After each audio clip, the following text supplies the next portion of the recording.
بسم اللہ الرحمن الرحیم۔ آج کا ہمارا واقعہ ہے حضرت ابو ذر غفاری رضی اللہ تعالیٰ عنہ کا، جنہوں نے کی اس واقعے میں اپنے خادم کو تنبیہ اور ان کی دین اسلام کے لیے عاجزی۔ حضرت ابو ذر غفاری رضی اللہ تعالیٰ عنہ مشہور صحابی، یہ بڑے زاہد اور متقی لوگوں میں سے تھے۔ مال نہ اپنے پاس جمع رکھتے تھے، نہ یہ چاہتے تھے کہ کوئی دوسرا اپنے پاس اپنے مال کو جمع کرے۔ مالدار لوگوں سے ہمیشہ لڑائی رہتی تھی، اس لیے حضرت عثمان رضی اللہ تعالیٰ عنہ کے حکم سے زبدہ میں رہنے لگے، جو جنگل میں ایک معمولی سی آبادی تھی۔ حضرت ابو ذر غفاری رضی اللہ عنہ کے پاس چند اونٹ تھے اور ایک ضعیف سا چرواہا تھا جو ان کی خبر گیری کیا کرتا تھا، اور بس انہی پر ان کا گزر بسر تھا۔ ایک شخص قبیلہ بنو سلیم کے آپ رضی اللہ تعالیٰ عنہ کی خدمت میں حاضر ہوئے اور یہ تمنا ظاہر کی کہ میں آپ کے خدمت میں رہنا چاہتا ہوں تاکہ آپ کے فیوض سے استفادہ حاصل کر سکوں۔ میں آپ کے چرواہے کی مدد کرتا رہوں گا اور آپ کی برکات سے فائدہ بھی حاصل کروں گا۔ حضرت ابو ذر رضی اللہ تعالیٰ عنہ نے ارشاد فرمایا کہ میرا دوست وہ ہے جو میری اطاعت کرے، اگر تم بھی میری اطاعت کرو گے تو میرے ساتھ رہ سکتے ہو، اور اگر میرا کہنا نہ مانو تو تمہاری مرضی۔ سلیمی صاحب نے عرض کیا، کیا چیز میں آپ اپنی اطاعت چاہتے ہیں؟ فرمایا کہ جب میں اپنے مال میں سے کسی چیز کے خرچ کرنے کا حکم کروں تو عمدہ سے عمدہ مال خرچ کیا جائے۔ وہ کہتے ہیں کہ میں نے قبول کر لیا اور میں ان کے ساتھ رہنے لگا۔ اتفاق سے ایک دن انہوں نے مجھ سے کہا کہ پانی کے پاس کچھ لوگ رہتے ہیں جو ضرورت مند ہیں، کھانے کے محتاج بھی ہیں۔ مجھ سے فرمایا ایک اونٹ لے آؤ۔ میں گیا، میں نے دیکھا کہ ایک بہت ہی عمدہ اونٹ ہے جو نہایت قیمتی، نہایت کارآمد اور سواری میں متیع بھی ہے۔ میں نے حسب وعدہ اس کو لے جانے کا ارادہ کیا، مگر مجھے خیال ہوا کہ غربا کو کھلانا ہی تو ہے اور یہ اونٹ بہت زیادہ کارآمد ہے، حضرت کی اور متعلقین کی ضرورت کا ہے، اس کو چھوڑ کر اس سے ذرا کم درجے کی عمدہ اونٹنی اس اونٹ کے علاوہ اور باقی سب سے بہتر تھی۔ وہ لے جا کر حضرت کی خدمت میں حاضر ہوا۔ فرمایا کہ تم نے خیانت کر ڈالی۔ میں سمجھ گیا اور واپس آ کر وہی اونٹ لے آیا۔ پاس بیٹھنے والوں سے ارشاد فرمایا کہ دو آدمی ایسے ہیں جو اللہ کے واسطے ایک کام کریں۔ دو آدمی فوراً اٹھے، انہوں نے اپنے آپ کو پیش کیا۔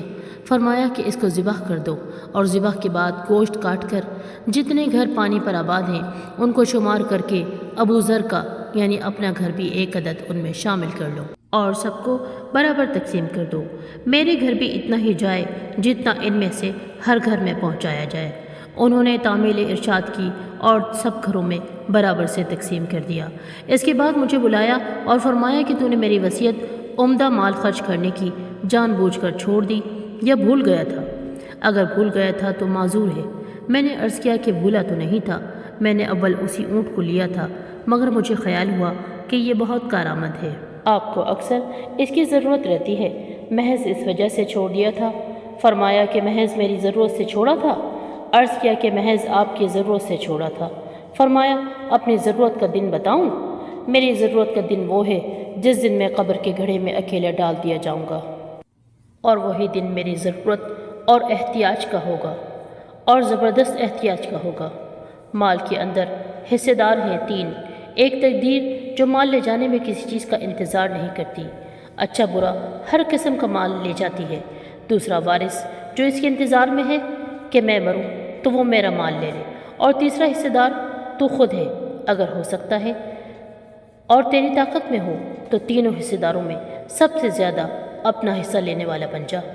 اللہ تعالیٰ کا ارشاد ہے لن تنالوا البر حتى تنفقوا مما تحبون، سورہ آل عمران آیت نمبر 92۔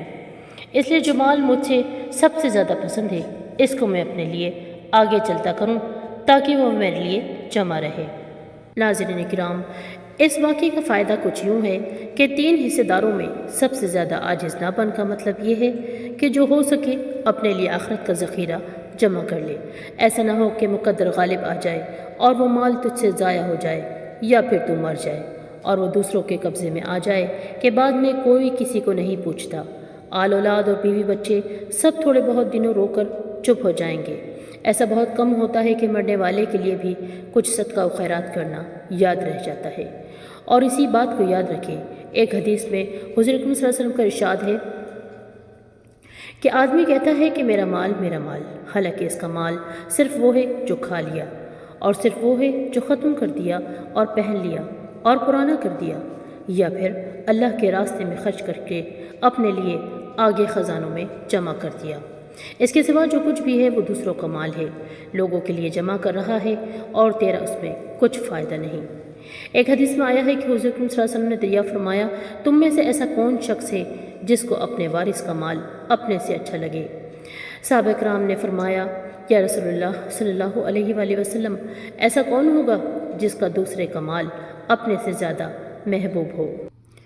حضور کریم صلی اللہ علیہ وسلم نے فرمایا کہ اپنا مال صرف وہی ہے جو آگے بھیج دیا جائے، اور جو چھوڑ دیا جائے وہ تو وارث کا مال ہے، اور جس کا حساب کل قیامت کے روز تم سے لیا جائے گا۔ نہ جانے وارث اس کی کیا قدر و قیمت کرے اور تمہیں اس کا برابر حساب دینا پڑے۔ اللہ رب العزت سے دعا ہے کہ جو واقعہ ہم نے اس میں پڑھا، سنا اور سمجھا، اس پر عمل کرنے کی توفیق عطا فرمائے۔ آمین ثم آمین یا رب العالمین۔ سبحانک اللہم و بحمدک، اشہد ان لا الہ الا انت، استغفرک و اتوب الیک، وما علینا الا البلاغ المبین۔